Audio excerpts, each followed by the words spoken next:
Bonjour à tous, je suis super contente de vous retrouver aujourd'hui pour une nouvelle vidéo et en plus la première de l'année 2024. J'espère que vous avez passé très bonne Saint-Sylvestre, que vous vous êtes bien amusés, que vous avez passé un bon moment, que ce soit seul ou avec les gens que vous aimez ou avec vos amis. J'espère que cette année va vous apporter plein de bonnes choses, qu'elle marque l'année du changement si jamais vous en avez besoin. Je sais pas vous, mais 2023 a été plein de rebondissements, on va dire, donc j'espère que 2024 va être, comment dirais-je, plein de bonnes choses.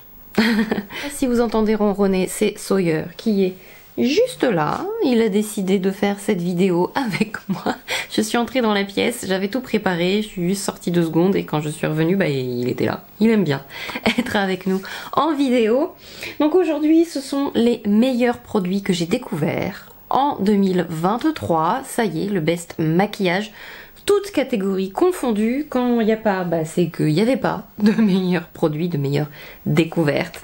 Donc j'espère que ça va vous plaire et on commence tout de suite. Les meilleures bases que j'ai découvertes en 2023, il y a tout d'abord celle-ci. La NYX Plump Right Back avec des électrolytes à l'intérieur. Il y a eu un moment où je n'aimais pas trop ce produit, je voyais pas l'intérêt, j'ai fini par comprendre son intérêt. C'est un peu une base gélifiée qui fait penser à la Hydro Grip de Milk, mais je trouve cette base beaucoup plus hydratante si vous avez la peau qui est déshydratée. Voilà. Peau plus grasse, vous voulez agripper votre maquillage, pourquoi pas la base de chez Milk, la Hydro Grip Primer.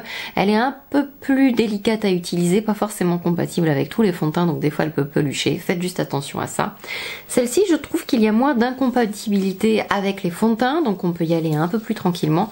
Elle est plus hydratante et elle agrippe très très bien les fonds de teint, tout pareil. La poudre baume lissante universelle de Danessa Myricks, ça c'est la version miniature, on va dire. J'ai un gros pot aussi dans mon kit. J'ai oublié de le sortir, c'est pas grave. Je l'ai sous la main celui-là parce que je l'utilise souvent. C'est une technologie qui contient de l'upsalite à l'intérieur. C'est une découverte suédoise si je ne m'abuse et si je me souviens bien. Et ça a la capacité en fait de retenir l'eau, de résister à la transpiration, d'absorber le sébum aussi, donc c'est une très très bonne base, elle est transparente. Vous la mettez sur les endroits problématiques, j'ai presque envie de vous dire, de votre visage, par exemple la naissance des cheveux où on peut transpirer beaucoup, si vous avez la peau très grasse, si c'est l'été, si vous transpirez, etc., que vous avez du mal à faire tenir votre make-up, je vous conseille cette base. Celle-ci quand même, que j'aime beaucoup, c'est la Liquid Poreless Petit Primer. C'est un peu une base comblant, peut-être un tout petit peu matifiante si vous avez la peau très déshydratée. Elle fait très très bien son job, elle a une texture un peu soyeuse, elle comble délicatement les pores. Vous juste tapoter sur les endroits en fait, voilà, c'est un bon basique. C'est moins difficile en fait à masser en fait sur les endroits problématiques, donc j'aime beaucoup cette base. Le Milk Hydro Grip spray fixant et rafraîchissant, c'est un biphasé, je l'ai utilisé il y a pas longtemps donc il est déjà secoué, mais c'est un biphasé. J'adore l'utiliser aussi en base sur les peaux sèches, j'adore, c'est plus léger on va dire, j'adore l'utiliser par dessus le fond de teint. J'adore l'utiliser en fin de maquillage pour les peaux sèches, enfin j'adore ce spray, il est vraiment multi-usage, il fonctionne très très bien et c'est mon chouchou de l'année. C'est le filtre liquide halo éclatant de ELF, ce truc est fantastique, c'est le dupe parfait de celui de chez Charlotte Tilbury, mais un peu moins métallique. Il apporte ce qu'il faut de couleur, ce qu'il faut de brillant et de lumineux sur le visage, mais ça fait pas autant métallique que le Charlotte Tilbury. J'adore ce produit, je n'arrive plus à me souvenir si je l'ai découvert cette année, mais je crois que oui. Enfin bref, je l'ai beaucoup utilisé, je l'ai mis... Si, il est sorti cette année, enfin l'année dernière maintenant. Va me falloir quelques jours avant de m'habituer à me dire que je suis en 2024. Mais très joli, vous pouvez l'utiliser sous le fond de teint, mélanger au fond de teint, par-dessus le fond de teint selon la couleur que vous utilisez. Il est vraiment très très bien ce produit. Et ensuite j'ai le Sai, c'est le super gel que je vous conseille, il est plus hydratant, donc si vous avez la peau sèche, il est génial. Mais j'aime aussi et surtout beaucoup l'utiliser sur le corps. Il m'aurait fallu un pinceau, mais c'est pas grave. Je le trouve ravissant, lumineux et tout. Et pourtant ça fait pas trop métallique par rapport à certains, enfin... Trop métallique sur le buste, je trouve ça pas forcément joli. Mais là en plus ça hydrate, donc est très très très joli avec des beaux reflets dessus.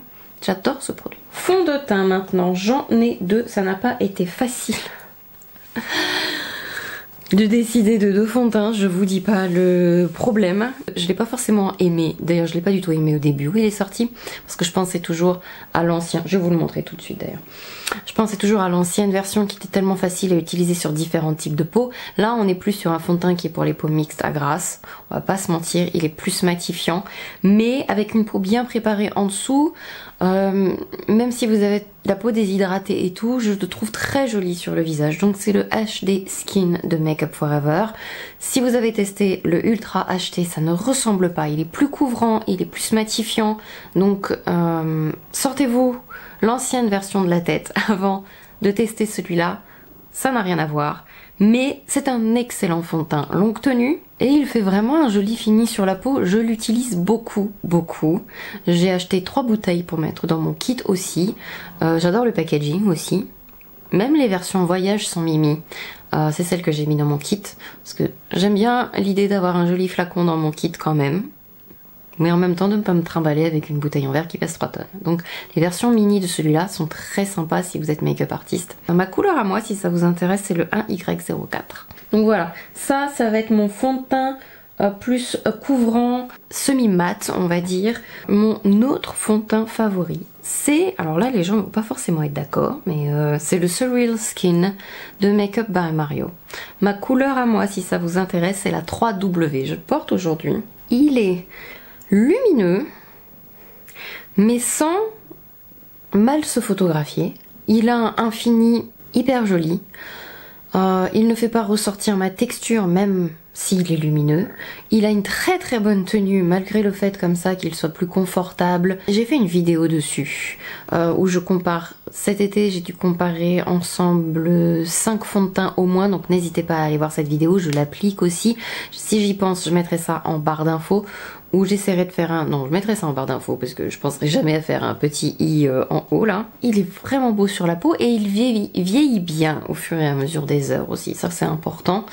Et par rapport à d'autres fonds de teint qui étaient plus lumineux, comme le fond de teint dont tout le monde a parlé à un moment et que j'ai essayé et réessayé, le Maybelline Skin Tint là qui brille et tout.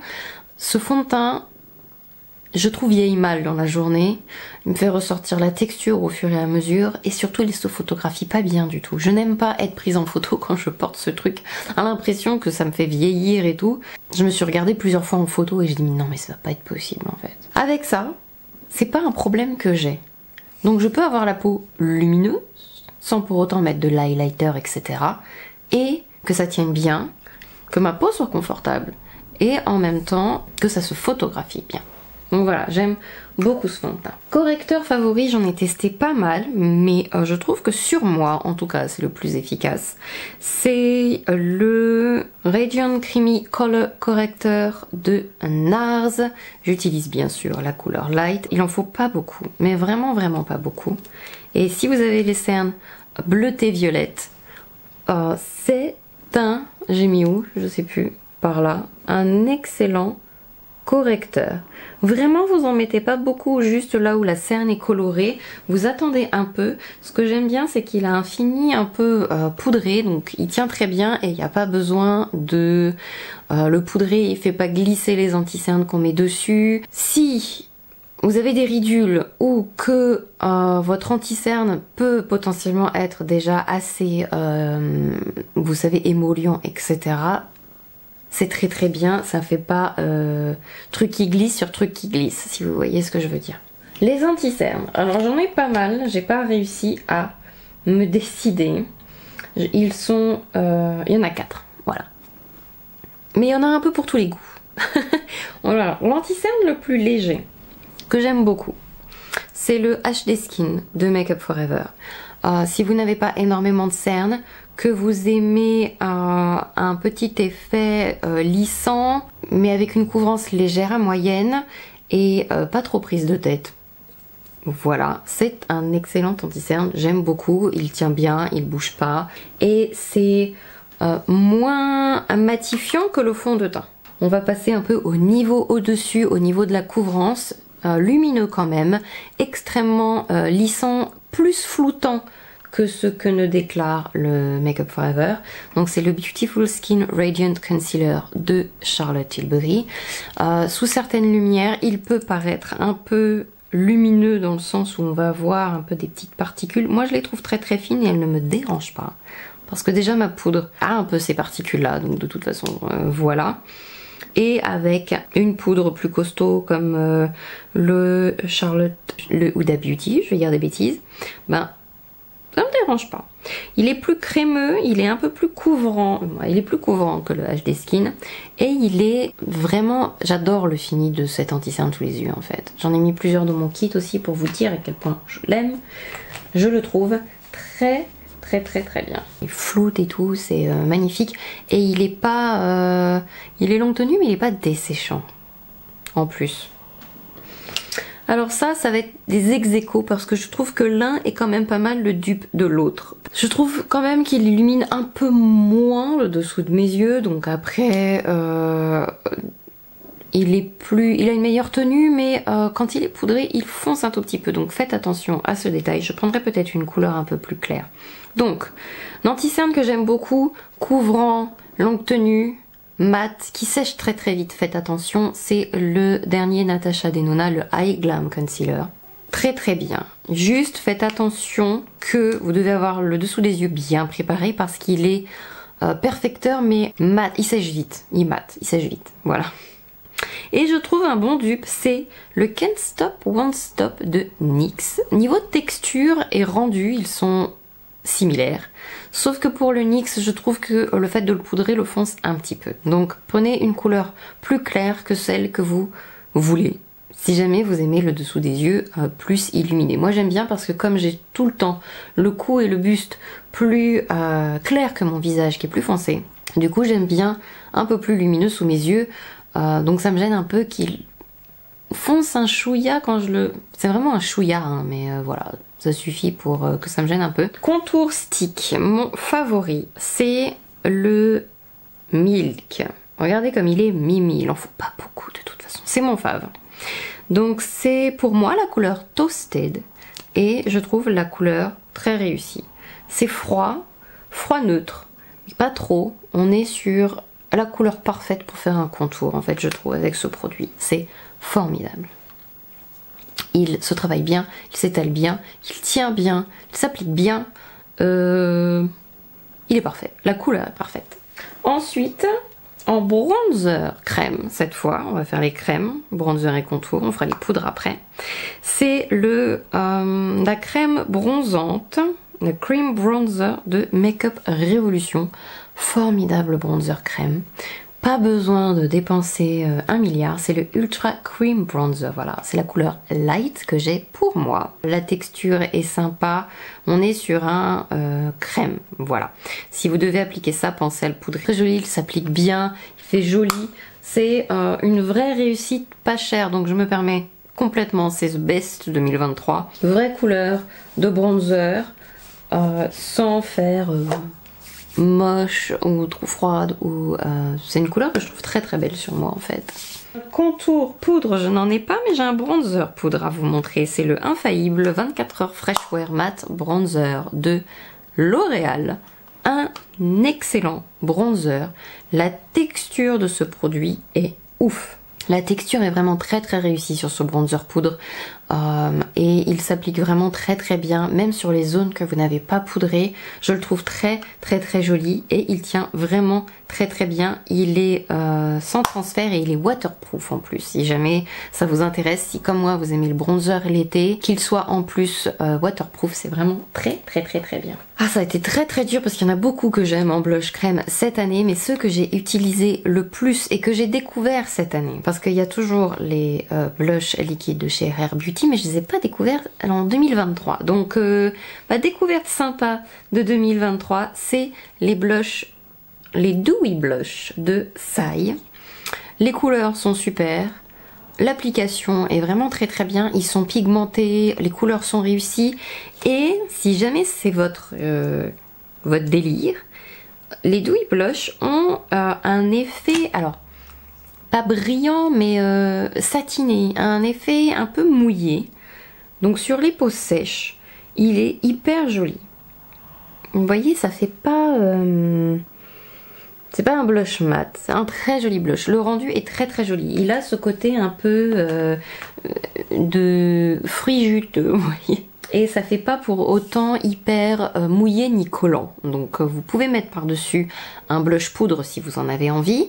Mais déjà seul, vous n'allez pas avoir une sensation collante en mettant ça, malgré le fait qu'ils ont un fini comme ça assez lumineux, mais pas trop lumineux non plus. Ça va pas faire ressortir vos défauts. Ils ont... juste un effet un peu juteux mais pas trop métallique. Mon blush poudre préféré que j'ai découvert en 2023, il va me falloir d'autres couleurs, j'annonce, j'attends les prochains 25% pour les gold chez Sephora, c'est les nouvelles formules des Rosy Glow de Dior. Donc c'est les blushs dans la collection de Dior Backstage. Là c'est la couleur chérie, je veux les autres. C'est juste super joli, super facile à appliquer et ravissant. Et j'ai chéri donc le rouge. On a l'impression comme ça que ça va être une catastrophe appliquée, mais c'est le plus beau blush rouge que j'ai jamais testé de toute ma vie. Trop beau, trop facile à appliquer. C'est une perfection. Highlighter liquide ou highlighter crème. Mon favori c'est... Ah, comment il s'appelle déjà ceux-là? Enlumineur liquide tout simplement. Une merveille. Un peu plus, alors faites attention quand même si vous l'appliquez sur un teint poudré, tapotez doucement pour éviter de soulever tout ce que vous avez en dessous, mais mélangez au fond de teint, sous le fond de teint, juste mis comme ça sur le visage, le rendu est magnifique.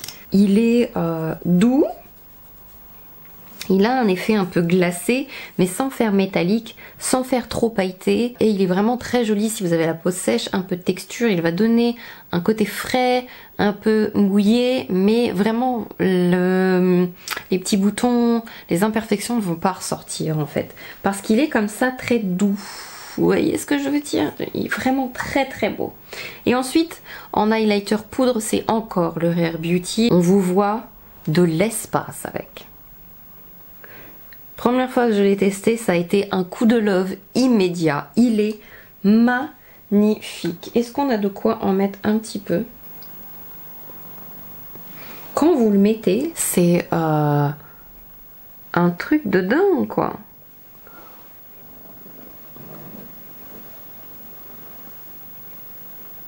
Ravissant. On vous voit de l'espace avec.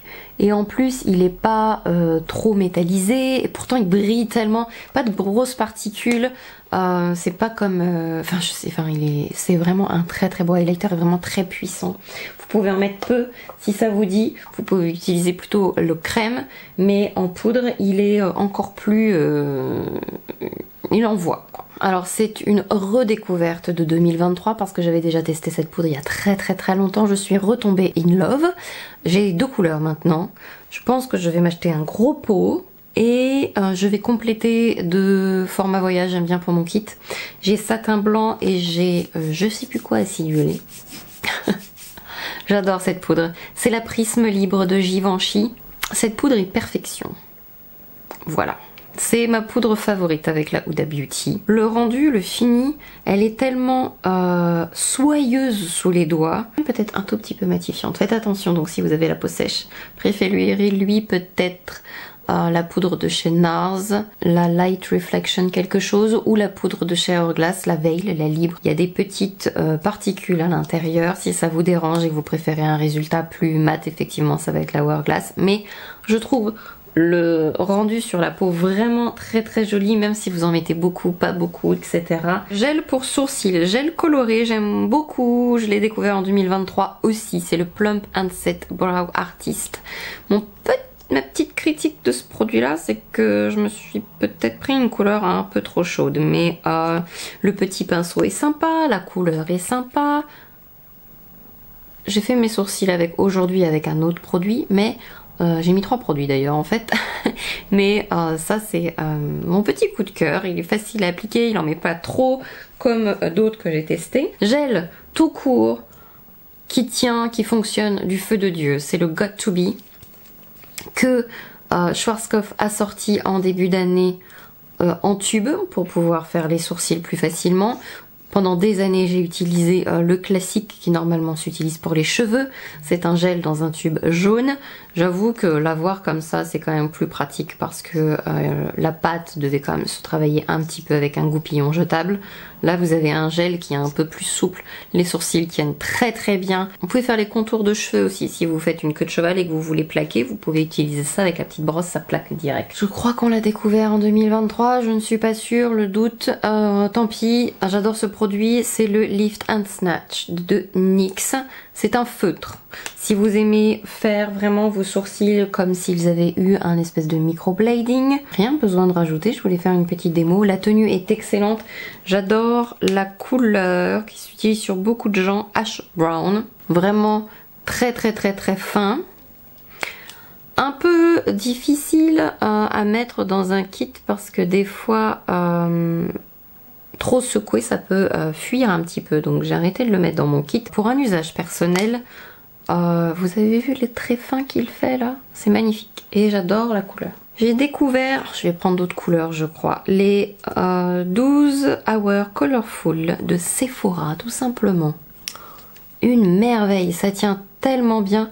C'est crémeux quand vous l'appliquez, donc vous avez un peu de possibilité quand même de le travailler, mais il sèche quand même assez vite, donc vous faites un œil par un œil quand même. Vous pouvez en fait, tellement il est pigmenté, le passer qu'une seule fois.